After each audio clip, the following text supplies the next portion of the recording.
Okay sir, so project okay అయిపోయింది. Congratulations అండి.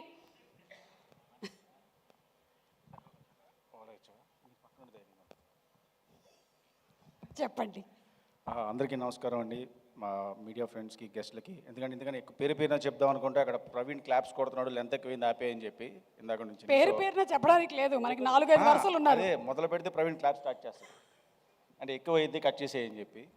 So Naresh గారు మళ్ళీ గాలి సీన్ తర్వాత బచ్చలు మళ్ళీ అది ఎంత హిట్ అయిందో ఇది అంత హిట్ అవ్వాలి మనస్ఫూర్తిగా కోరుకుంటున్నాను. రే మధ్యలో నాంది కూడా ఉందిరా.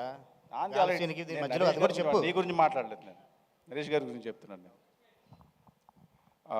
ఇంకా మా సుబ్బు గురించి చెప్పాలి. సుబ్బు ఇందాక సుమగారు అడిగారు మూర్ఖత్వం మొండితనం అనేది, అది సుబ్బుకి 120 కాదు 1000% ఉంది. ఎందుకంటే నేను ఇంతకుముందు ఎప్పుడు చెప్పలేదు, సుబ్బు బిబ్బిసారా అప్పుడు నాకు రైటింగ్లో చాలా హెల్ప్ చేశాడు. సడన్గా వచ్చి అన్న ఇదే పని చేస్తా, ఇది అవుతుంది, ఇది వర్కౌట్ అవుతుంది అని చెప్పి అంత మొండిగా చెప్పేవాడు.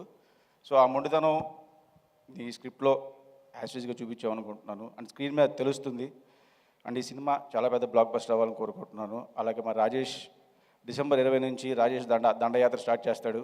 Congrats darling and thank you, all the best. ఎవరైనా మర్చిపోయి ఉంటే sorry and thank you. Yes, director Subbu గారికి కావాల్సినంత మొండితనం ఉందంటారు. చాలా ఎక్కువ ఉంటుంది. He's married? అక్కడ కన్ఫర్మ్ అంటున్నాడు కాబట్టి కన్ఫర్మే. అయితే మొండితనం ఏం పనికిరాదు. మ్యారేజ్ అయిన తర్వాత ఇంకా ఎక్కువ ఉండాలి. లేదు ఇంకా ఎక్కువ ఉండాలి. అటు ఎక్కువ ఉంటుంది అంతే. లేదు ఇటే ఎక్కువ ఉండాలి. ఇటే ఎక్కువ ఉందా? సరే అయితే మేము సినిమా రాజీవ్ గారు అదే చెప్పారు, నాకు రాజీవ్ ఉన్నదే చెప్పాడు, మొండితనం ఇటు పక్క ఎక్కువ ఉండాలి. బయట అలా చెప్పుకుంటూ ఉంటారు అంతే. Anyway thank you so much అండి, ఇద్దరికి ధన్యవాదాలు. Thank you. వాట్ ఎవర్ ఆ గోన్ సంచులు మేము ఇంటికి పంపించేస్తాము. Thank you very much. Thank you. ఇన్ని మైకులు బాబు, మైకులు అమ్మా. అలాగే ఈరోజు ఈ కార్యక్రమానికి మా ఆహ్వానాన్ని మన్నించి ఇక్కడికి